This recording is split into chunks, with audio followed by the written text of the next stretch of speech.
Limited, अक्षत apartments private limited, Jaipur. श्रीमान नरेंद्र कुमार जी, श्रीमती पुष्पा देवी जी, श्रीमान सुरेश कुमार जी, श्रीमती ललिता देवी जी, श्रीमान प्रदीप कुमार जी, श्रीमती मंजू देवी जी, श्रीमान अनिल कुमार जी, श्रीमती संजू देवी जी, रेहाबाड़ी, गुवाहाटी, असम। श्री हेमंत ममता, विनीत स्नेहा, अंकित चेरी, क्रियान सेठी परिवार, इम्फाल।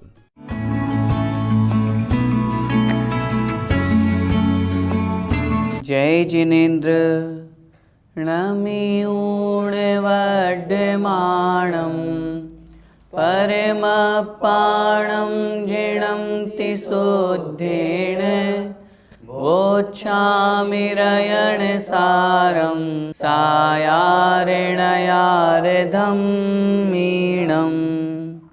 पंच परमेष्ठी भगवान की जय।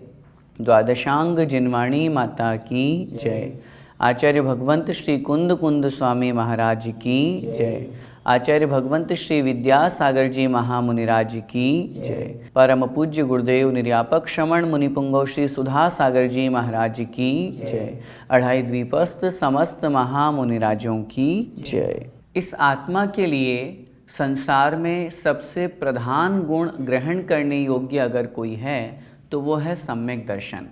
और उस सम्यक दर्शन के साथ जब सम्यक ज्ञान होता है तो यह आत्मा सम्यक ज्ञानी कहलाती है।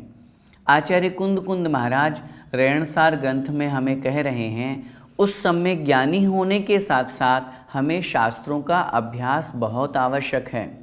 इसलिए हमें उस मिथ्यात्व को छोड़ करके तीनों कालों में और तीनों लोकों में जो सर्वश्रेष्ठ गुण सम्यक दर्शन है उसको ग्रहण करना चाहिए। आइए देखते हैं गाथा क्रमांक 152। कालमणन्तं जीवो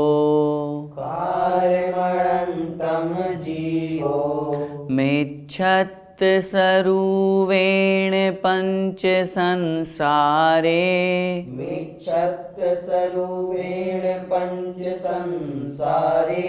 हिंडदिणलहदि सम्मम् संसार भ्रमण पारंभो।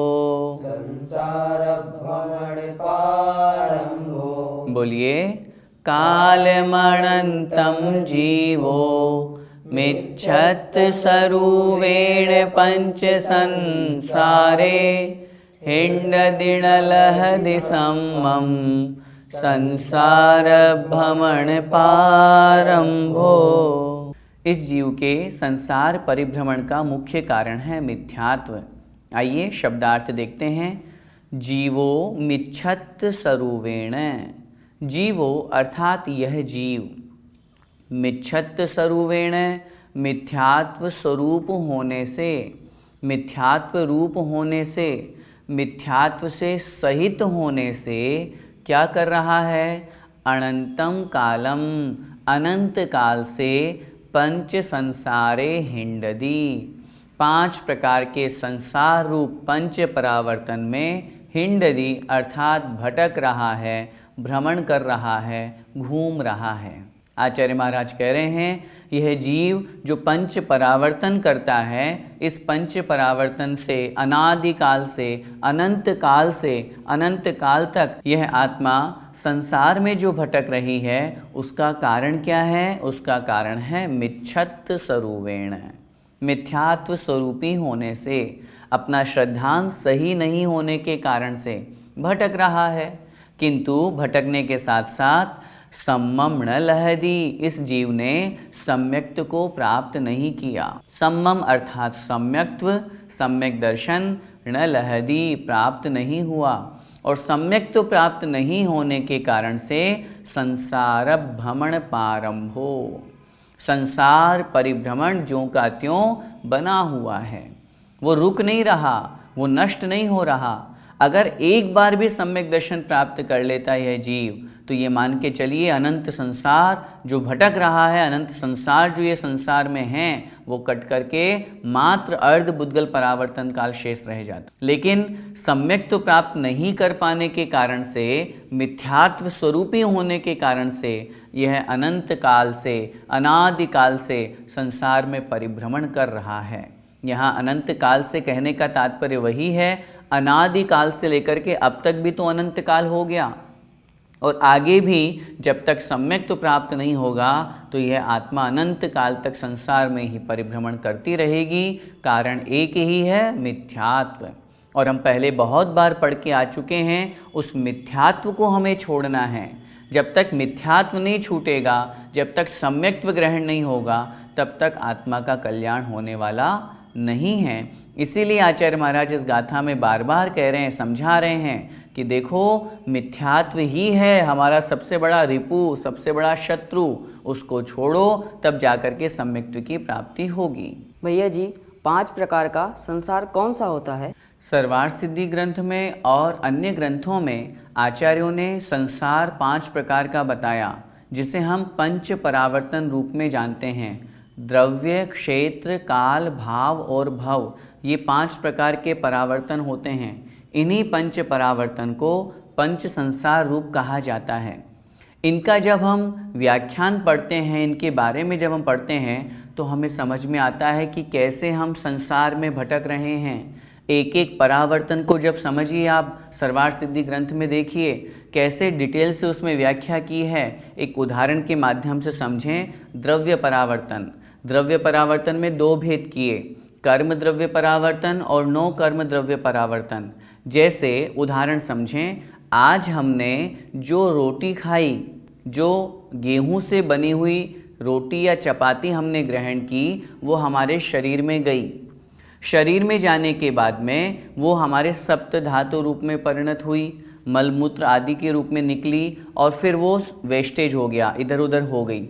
अब वो जो गेहूं के कण थे, जिस किसान ने वो गेहूं बोए थे, जिस समय बोए थे, वो जो गेहूं थे, उन गेहूं से मिलकर जो वो रोटी बनी थी, वापस वो पुद्गल, जो गेहूं रूप पुद्गल है, हमने रोटी खाई, शरीर में गया, सप्त धातु रूप में बना, मलमूत्र आदि अवशिष्ट पदार्थ के रूप में निकला, वापस वो ही पुद्गल प्रोसेस होकर के न जाने कब कितने समय बाद जब वापस गेहूं बनेगा और वापस उस गेहूं की हम रोटी ग्रहण करेंगे, तो समझना वो हुआ एक नो कर्म द्रव्य परावर्तन। ये तो एक उदाहरण से हमने यहाँ पर समझाया है। जब हम परिभाषा पढ़ते हैं तो एक एक परावर्तन में अनंत काल लग जाता है। काल परावर्तन में उन्होंने कथन किया कि प्रत्येक 4 प्रकार की जो आयु है, जैसे उदाहरण नरक आयु की जघन्य आयु कितनी है नरक गति की? 10,000 वर्ष। 10,000 वर्ष हमने आयु ग्रहण की, उसके बाद में फिर वापस मनुष्य तिर्यंश में आए, फिर वापस 10,000 वर्ष एक समय, फिर वापस मनुष्य तिर्यंश, फिर वापस 10,000 वर्ष 2 समय। ऐसा करते करते 33 सागर की आयु, एक एक समय को आगे बढ़ाते हुए।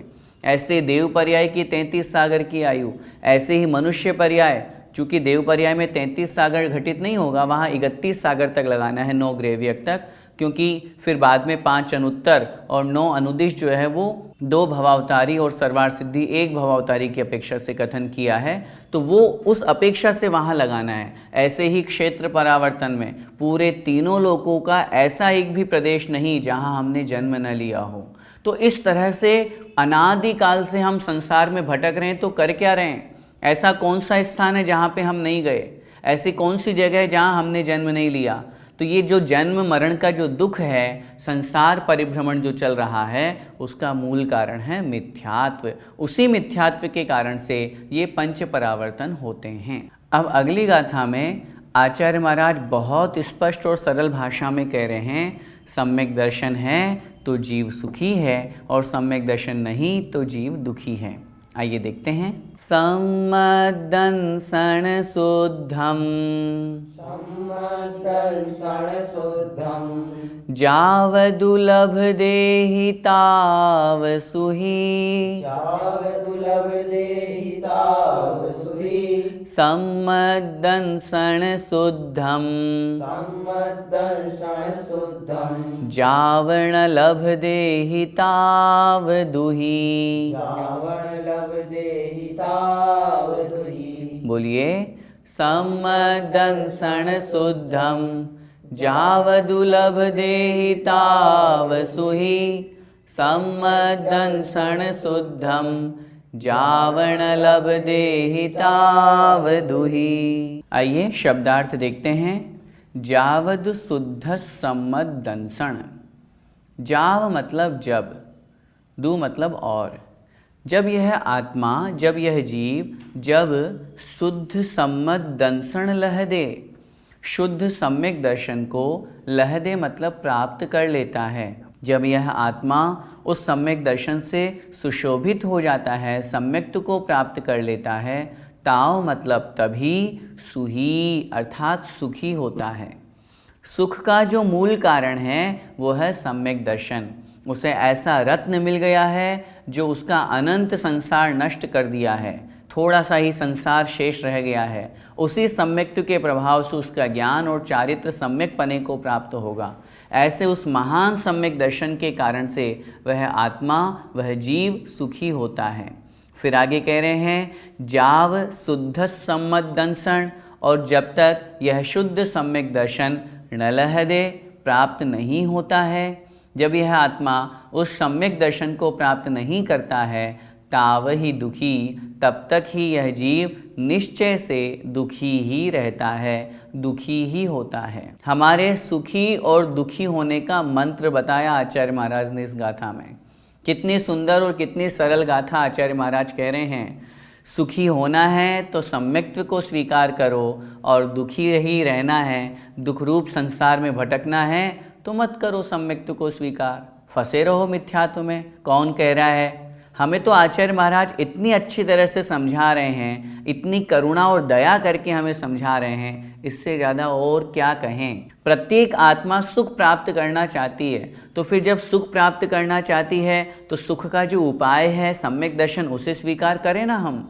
फिर हम काम तो दुख के कर रहे हैं, मिथ्यात्व की ओर जा रहे हैं, मिथ्या देवी देवताओं को पूज रहे हैं, रागी द्वेषी देवी देवताओं की पूजा अर्चना कर रहे हैं। हम सात तत्व 9 पदार्थों को नहीं मान रहे हैं, शरीर आत्मा को एक ही मान रहे हैं। काम तो सारे दुख के कर रहे हैं और इच्छा कर रहे हैं हमें सुख मिल जाए, तो ये कैसे हो सकता है?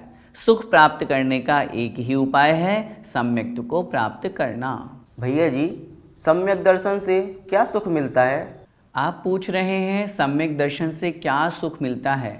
हम आपसे उल्टा प्रश्न पूछते हैं, ऐसा सुख बताइए जो सम्यक दर्शन से नहीं मिलता हो। आप जितने भी सुख की बात करेंगे वो सारे के सारे सुख, सब गुण, सब कुछ जो प्राप्त हुआ है वो सम्यक्त्व की ही तो महिमा है। पहले भी हम इस ग्रंथ में पढ़ के आ चुके हैं। इस संसार में जो अच्छा कुल मिला है, अच्छी मनुष्य पर्याय मिली, अच्छी आयु हमें प्राप्त हुई, निरोगी शरीर मिला, ये जो उच्च कुल मिला, चक्रवर्ती का वैभव, संपदा, देव पर्याय और तो और रत्नत्रय को प्राप्त करके, साधना करके उस तीर्थंकर पद की प्राप्ति, अरिहंत पद की प्राप्ति और मोक्ष परम पद की प्राप्ति, ये सब उसी सम्यक्त्व की वजह से तो मिली है। अगर सम्यक्त्व नहीं होगा तो वह आत्मा क्या सुखी हो पाएगी? अब हम स्वयं इस बात के बारे में सोचें। हमें लगता है जब तक वैभव नहीं होगा, हमारे पास बहुत अपार संपत्ति नहीं होगी तो हमें सुख नहीं मिलेगा। ये हमारी गलत धारणा है। उस व्यक्ति के बारे में विचार कीजिए जिनके पास वैभव कुछ नहीं है, संपत्ति कुछ नहीं है, लेकिन सम्यक दर्शन है, सम्यक दर्शन रूपी रत्न उनके पास में है, वो कितने सुखी हैं। अगर हमारी ऐसी मान्यता है कि संपत्ति वैभव सुख का कारण है तो ये हमारी गलत मान्यता है।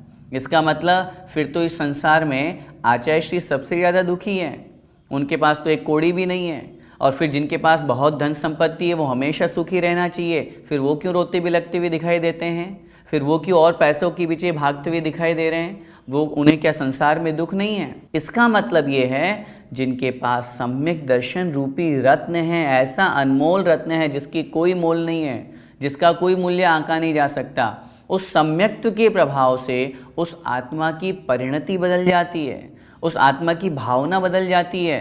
प्रशम, संवेग, अनुकंपा और आस्तिक्य गुण से युक्त होता है वह सम्यक दृष्टि। आप पूछ रहे हैं ना कि क्या सुख होता है? सम्यक दृष्टि जीव कभी भी बहुत ज़्यादा कषाय भाव नहीं करता।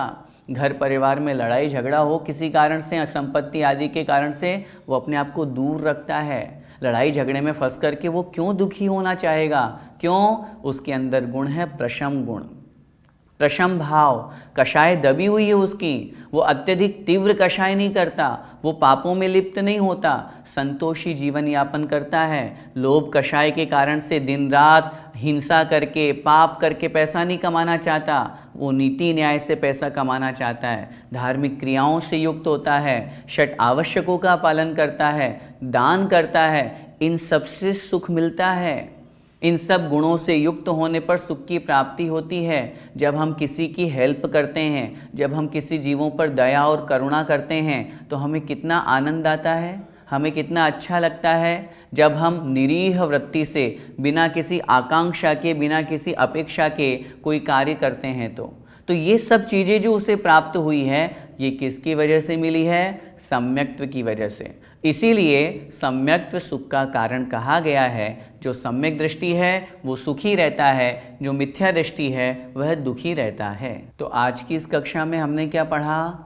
संसार में परिभ्रमण का मूल कारण है मिथ्यात्व। और मिथ्यात्व का मतलब ग्रहित और अग्रहित। खोटे देवशास्त्र गुरु को पूजना, उनको मानना, ये ग्रहित है, और 7 तत्वों के प्रति अश्रद्धान होना, ये अग्रहित है। हम उस मिथ्यात्व को छोड़ें और सम्यक्त्व को अंगीकार करें। सच्चे देवशास्त्र गुरु पर सच्चा श्रद्धान करें, 7 तत्वों पर सच्चा श्रद्धान करें, आत्मा और शरीर के प्रति भेद विज्ञान करें और फिर आत्म स्वरूप के बारे में विचार करें, क्योंकि वह सम्यक्त्व ही है जो आत्मा को सुखी बनाता है। हम सब सुखी होना चाहते हैं कि नहीं?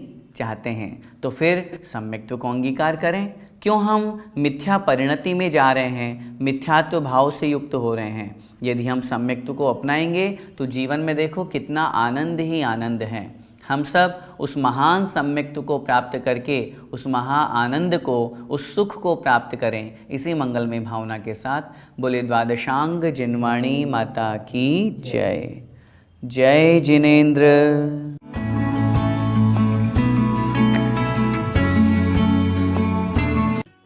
इस कार्यक्रम के पुण्यार्चक थे श्रमण संस्कृति पाठशाला के प्रेरणा स्रोत एवं मार्गदर्शन स्वर्गीय पंडित श्री रतनलाल जी बेनाड़ा की पुण्य स्मृति में बेनाड़ा उद्योग लिमिटेड, आगरा। श्रीमान नंदकिशोर, श्रीमती शांता देवी जैन पहाड़िया, प्रमोद, नीना जैन, सुनील, निशा जैन पुत्र पुत्रवधू, अंकित, इति जैन पौत्र पौत्रवधू, अक्षत जैन पौत्र, आद्विक जैन, आन्या जैन पड़पौत्र पड़पौत्री एवं समस्त पहाड़िया परिवार। फर्म ARL इंफ्राटेक लिमिटेड, अक्षत अपार्टमेंट्स प्राइवेट लिमिटेड, जयपुर।